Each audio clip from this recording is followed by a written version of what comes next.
Welcome to RT cinema. இன்னைக்கு நம்ம 2023 ஒரு ஹாரர் படம் எடுக்கப்பட்ட தி பெல் கீப்பர் படம் எப்போ தான் பார்க்க போறோம். இந்த படம் ஒரு ஹாரர் அப்படின்னு சொல்லலாம், ஒரு சைக்கோமனிக்கு அப்படின்னு போஸ்ட் எல்லாம் பார்த்து நினைப்பீங்க.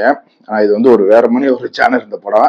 இப்போ இந்த படம் எப்போ இருக்குன்னு பார்த்துருவோம். அதுக்கு மேலே நம்ம வீடியோ பிடிச்சுன்னா ஒரு லைக்கை போட்டு மறக்காம சேனலை சப்ஸ்கிரைப் பண்ணி சப்போர்ட் பண்ணுங்க.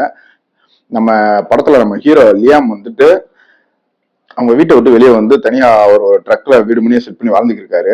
அவர்கிட்ட வந்து அவங்க அண்ணன் வந்து உங்களோட காரை கொடு, பெல் லேக்குன்ற இடத்துல போய் நாங்கள் ஒரு டாக்குமெண்ட்ரி ஃபிலிம் எடுக்கணும் அப்படின்னு சொல்லிட்டு போறாங்க.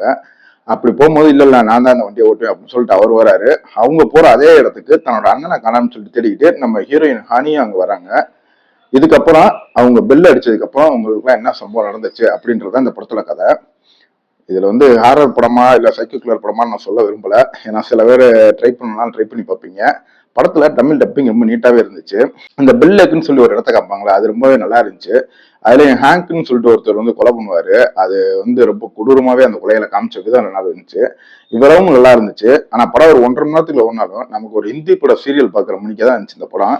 ஏன்னா பெல் அடிச்சதுக்கு அப்புறமா சில பேர் டிமன்ஸா மாறுவாங்கன்ற மணிக்கே ஒரு இது சொல்லிட்டு அதுக்கு ஒரு பிளாஸ்பேக் காமிப்பாங்களா, அதெல்லாம் ரொம்ப சீரியல் பார்க்குற டைப்ல இருந்துச்சு.